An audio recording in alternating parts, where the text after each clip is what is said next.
नमस्कार, मैं हूं अदिति नागर। आपका स्वागत है जवाब तो देना होगा। बिहार में राजनीतिक माहौल बदल रहा है। दल बदल का खेल भी शुरू हो चुका है। छोटी पार्टियां बड़ी पार्टी में शामिल हो रही हैं और इस बार विधानसभा चुनाव का मुकाबला और भी दिलचस्प होने की उम्मीद है, क्योंकि बिहार का मुस्लिम बाहुल्य माने जाने वाली बहुजन लोकदल पार्टी का नीतीश कुमार की पार्टी जेडीयू में विलय हो गया है। उधर दूसरी तरफ ओवैसी की पार्टी एआईएमआईएम ने विपक्षी गठबंधन यानी लालू प्रसाद यादव को पत्र लिखकर शामिल करने के लिए कहा है। क्यों कहा है?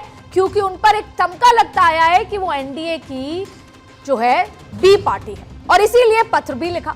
बिहार की राजनीति में मुस्लिम वोटर क्या वाकई में किंग मेकर है? विधानसभा चुनाव की तैयारियां शुरू होते ही सभी पार्टियों की नजर मुस्लिम वोट बैंक और सीमांचल से लेकर दरभंगा तक मुस्लिम वोट बैंक पर टिक चुकी है।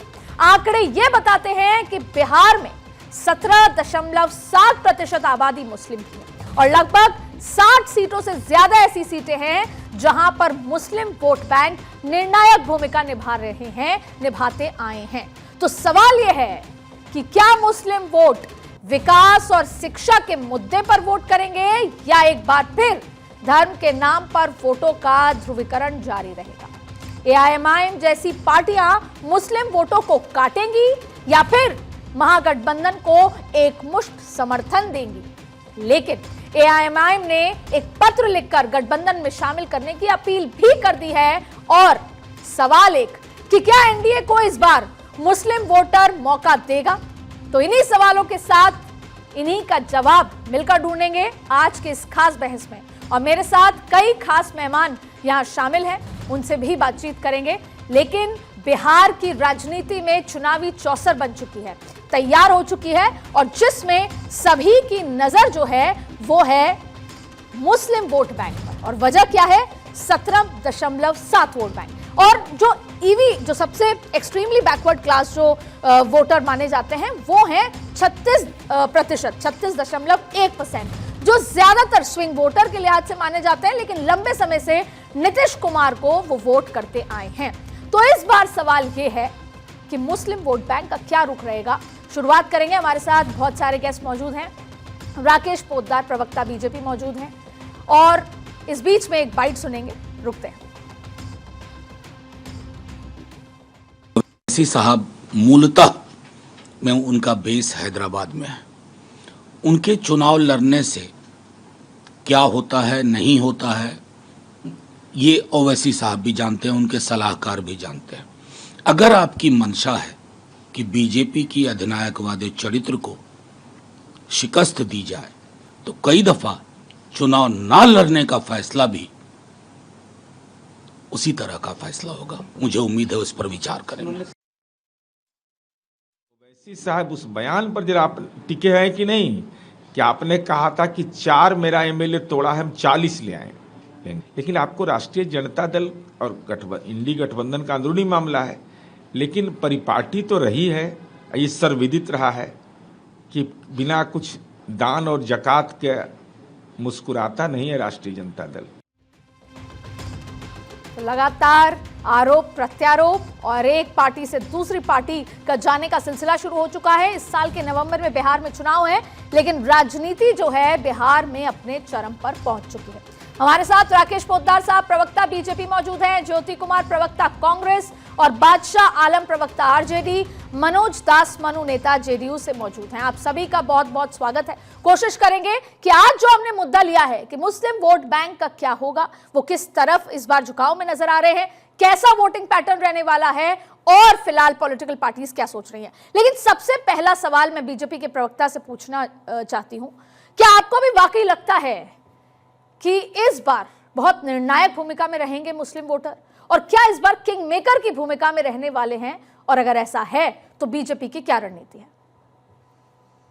राकेश साहब। देखिए आदित्य जी, बीजेपी हमेशा विकास के नाम पे चुनाव लड़ेगी और हमेशा हमारा जो संकल्प होता है, निष्ठा होता है, जो नीति होती है, जो नियत होती है, हम लोग विकास के मुद्दे पे चुनाव लड़ेंगे। हमेशा सबका साथ, सबका विकास, सबके विश्वास के साथ बिहार को विकसित करना है, भारत को विकसित करना है, पहला।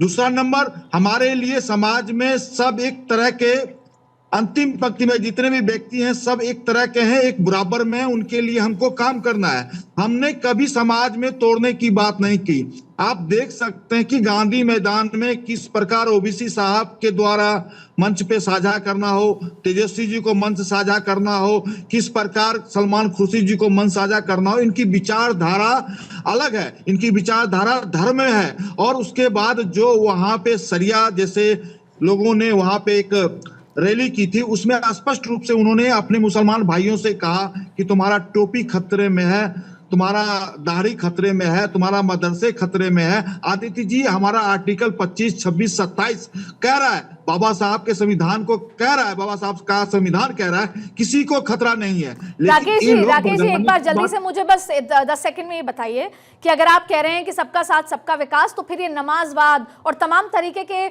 बातें निकल कर आती हैं, और खास तौर पे वक्फ के बाद तो वो पूरा समाज डरा हुआ है। और इस बार तो ये तक कहा जा रहा है बिहार में कि नीतीश कुमार नहीं होंगे, वो तो सॉफ्ट चेहरा थे, इस बार बीजेपी का सीएम होगा, तो ना जाने आपके साथ क्या होगा। पोलराइजेशन होता नजर आ रहा है और ये चिंता की बात है आपके लिए। 10 सेकंड में फिर मैं दूसरे केस के पास जाऊंगी। आदित्य जी, कल स्पष्ट रूप से देखा होगा या आपने कि जनता दल यूनाइटेड के ऑफिस में बड़े बैनर लगे थे प्रधानमंत्री जी का, नीतीश कुमार जी का, और सेम पोस्टर हम लोगों ने भारतीय जनता पार्टी के कार्यालय में भी लगाया और कार्य समिति की बैठक में भी हम लोगों ने नीतीश कुमार जी की फोटो माननीय प्रधानमंत्री जी के साथ लगाया, क्योंकि अटल जी का सपना सिर्फ दो व्यक्ति ने, आदित्य जी ने पूरा किया। एक तो देश के प्रधानमंत्री नरेंद्र मोदी जी ने गुजरात के मुख्यमंत्री रहते हुए, और एक तरफ बिहार के मुख्यमंत्री नीतीश कुमार जी के रहते हुए विकास हुआ है। और एक बात अदिति जी, जो हम लोग ने निर्णय लिया था 7 निश्चय 1 का, वो हमने पूरा किया। 7 निश्चय पार्ट 2 का भी हम लोगों ने पूरा किया। हमारे डीएनए में हमेशा विकास रहेगा और हर व्यक्ति की आजादी। के पास में जाती हूँ। बादशाह आलम जी, आप बताइए, ये आपके लिए कितनी बड़ी चुनौती लग रही है, जहां एक तरफ जो नई पार्टी निकल कर आई है जन स्वराज पार्टी, वो ये कह रही है कि मैं 40 प्रत्याशी उतारूंगा, और एक बार फिर जो आपके नेता हैं जो वापस लालू जी की पॉलिटिक्स पे जा रहे हैं, उनके पुत्र, उनके लिए चिंता बढ़ गई है कि मुसलमानों को एकजुट कैसे किया जाए। अब आपके पास एमवाई फैक्टर के अलावा तीसरा कोई एक ऐसा समाज या जाति नहीं है जो जुड़ जाए। ऐसे में मुस्लिम वोट बैंक को ओवैसी जी से और जन स्वराज पार्टी से कैसे बचाएंगे? चुनौती है आपके लिए। आलम साहब, देखिए मैडम, ये हाँ, इस वक्त बिहार की जनता जो है ना बदलाव चाहती है, और ये हमारे बीजेपी के प्रवक्ता कह रहे हैं कि मुद्दों पे चुनाव लड़ते हैं। तो ये मुद्दों पे चुनाव अगर लड़े होते तो 11 साल से इन्होंने क्या किया उसकी अपने एक लिस्ट देना चाहिए थे। तो ये तो इनकी बात रही, लेकिन मैं इनकी बात नहीं कर रहा, मैं अपनी बात कर रहा हूँ। तो बिहार की जनता इस वक्त ये देख रही है कि उनका भला कहाँ है। अब अभी पिछला जो वक्फ बोर्ड बिल आया, नीतीश कुमार के साथ भी बिहार के मुसलमान गए थे और उनकी सरकार चली है, 20 साल से ये चला रहे हैं, लेकिन अब उन्होंने देखा कि धोखा ही मिला वहां से। तो इस वक्त मुसलमानों ने ये अपने 29 अभी जून की रैली में ये दिखा दिया कि जो 17.8% ये इंटेक्ट है। आलम साहब, बीजेपी क्या कर रही है उसको छोड़ दीजिए। आलम साहब, बीजेपी क्या कर रही है उसको छोड़ देते हैं। ये बताइए, आपके सामने बीजेपी से ज्यादा बड़ी चुनौती ओवैसी साहब हैं और जन स्वराज पार्टी है। आप अपने लिए क्या प्लान कर रहे हैं वो बताइए जल्दी। मैं इस वक्त देखिए 18% मुसलमान इंटेक्ट है, वो महागठबंधन के साथ है। मैं एक आपको शेर सुनाता हूं कि एक ही सफ में खड़े हो गए महमूदो अयाज, न कोई बंदा रहा न कोई बंदा नवाज। तो इस वक्त 18% मुसलमान एक मुश्त, ये तो किसी के बहकावे में नहीं जाने वाला है। ये इस वक्त इंडिया गठबंधन के साथ है। वो महागठबंधन की सरकार इनकी मदद से बिहार में बनती नजर आ रही है, जो सर्वे के भी रिपोर्ट्स हैं।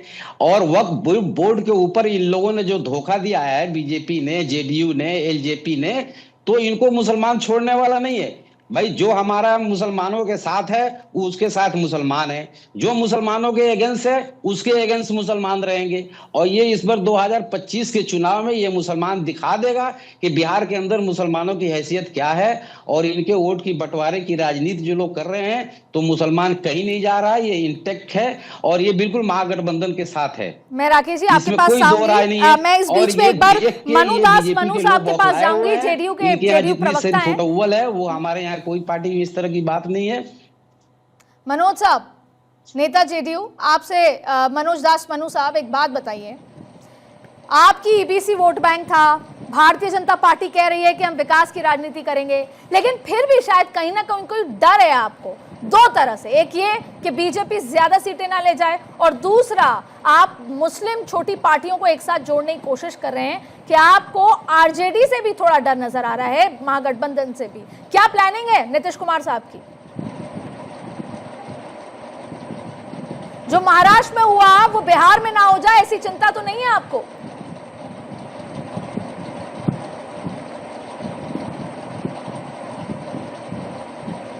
आदित्य जी, मनोज जी शायद आपको आवाज नहीं जा रही। मैं एक बार राकेश जी कुछ कहना चाह रहे हैं। राकेश जी आप जल्दी खत्म कीजिए तो मैं कांग्रेस के पास जाऊंगी। देखिए, जिस तरह राष्ट्रीय जनता दल के प्रवक्ता आदित्य जी बिहार की जनता को गुमराह कर रहे हैं। बिहार की जनता हमेशा भारतीय जनता पार्टी एनडीए के साथ है। वक्फ बिल पे आज गुमराह कर रहे हैं। वक्फ बिल का संशोधन हम लोगों ने राज्यसभा लोकसभा में राष्ट्रपति जी से मोहर लगाया और जेपीसी के माध्यम से इसका हम लोगों ने गठन किया, जिसमें ओबीसी साहब खुद थे। वहां पे इनके राष्ट्रीय जनता दल के कोई भी एक सांसद प्रश्न नहीं लगाया। लोकसभा के पटल पे ओम बिरला जी के सामने कोई प्रश्न नहीं पूछा, ना लोकसभा राज्यसभा में धनखड़ साहब के यहाँ कोई प्रश्न नहीं लगाया। सिर्फ सड़क पे आना, मुसलमानों को गुमराह करना इनका एक पैसा है।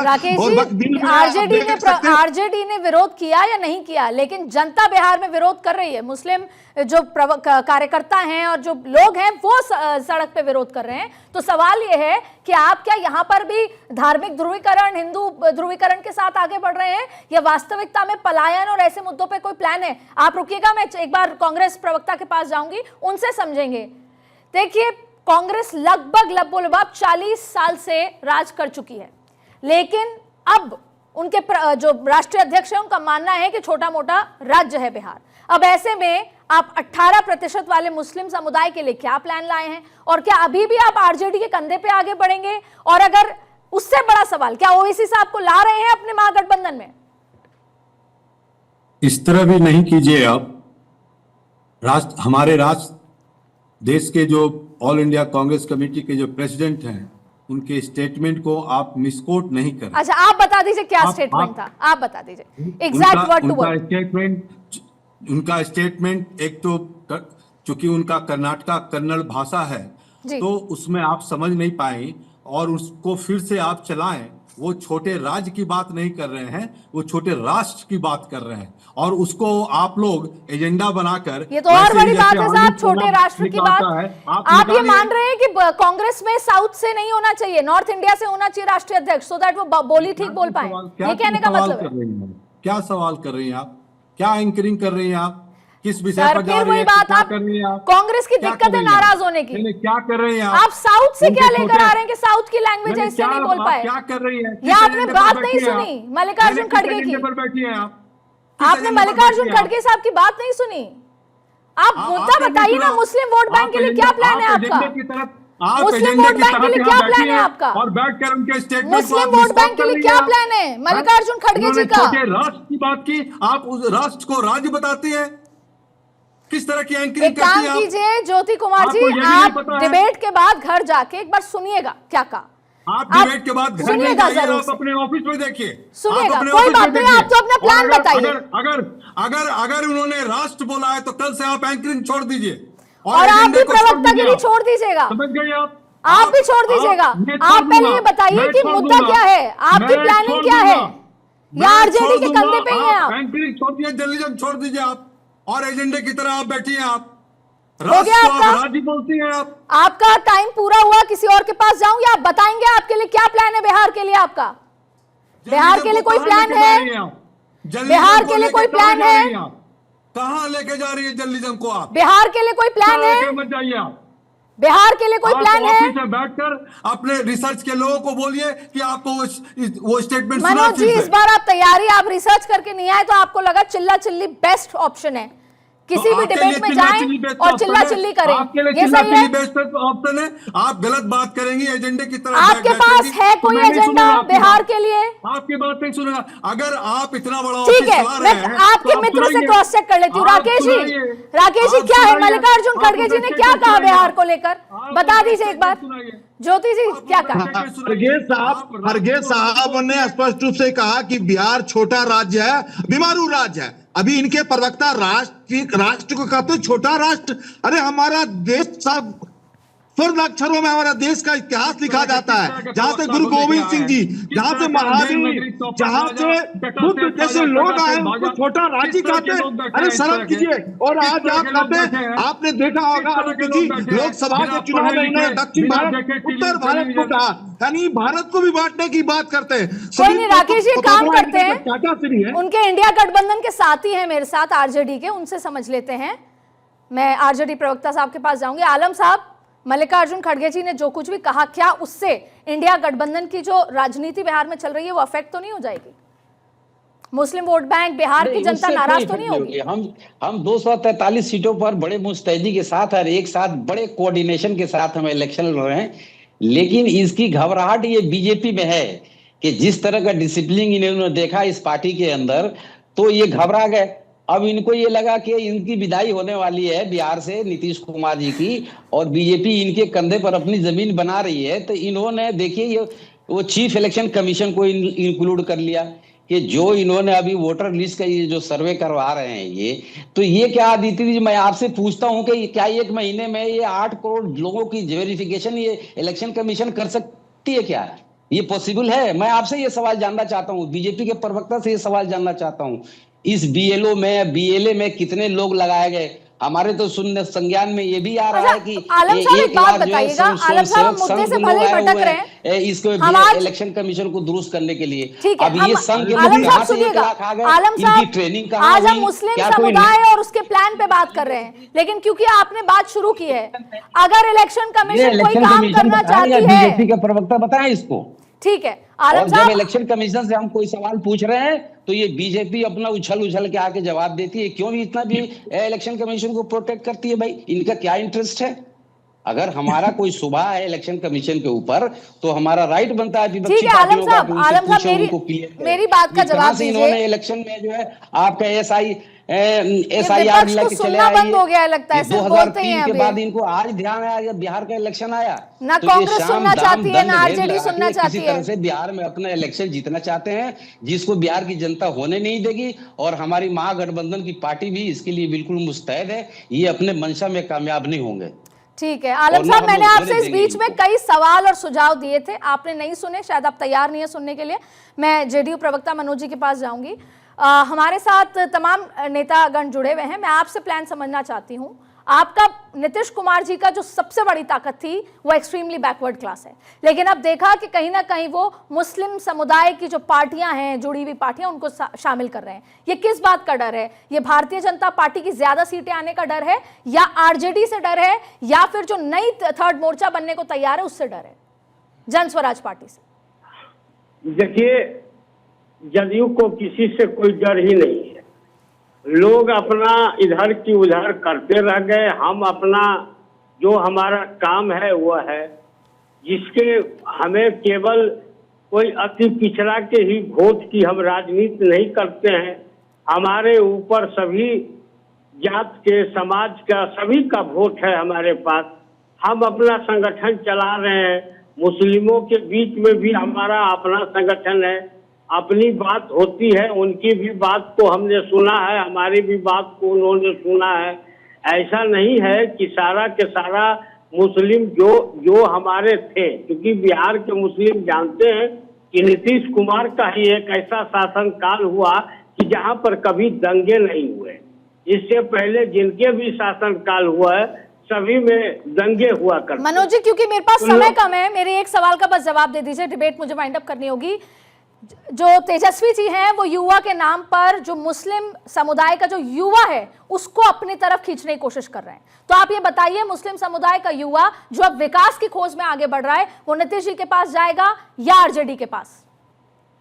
नीतीश जी और तेजस्वी जी की उम्र में काफी फर्क है जी। नहीं, मुस्लिम समाज का युवा या किसी भी समाज का युवा वो तेजस्वी के बातों में नहीं आने वाले हैं, क्योंकि वो जानते हैं कि यही वो तेजस्वी प्रसाद यादव जी हैं जो जमीन लेकर नौकरी देते हैं। और वो अपना है, चुनाव का टाइम है, वो अपनी बात को अपना रख रहे हैं। अब कितना उसके ऊपर प्रभाव पड़ेगा ये तो हम नहीं कह सकते हैं, लेकिन हमें विश्वास है बिहार की जनता पर, जिस तरह से लगातार वो हमारा सहयोग। चलिए मनोज जी, बहुत बहुत शुक्रिया। तो बिहार की सियासत में मुस्लिम वोटर की भूमिका को लेकर चर्चा जारी थी। सभी जो गेस्ट मेरे साथ जुड़े उनका बहुत बहुत शुक्रिया।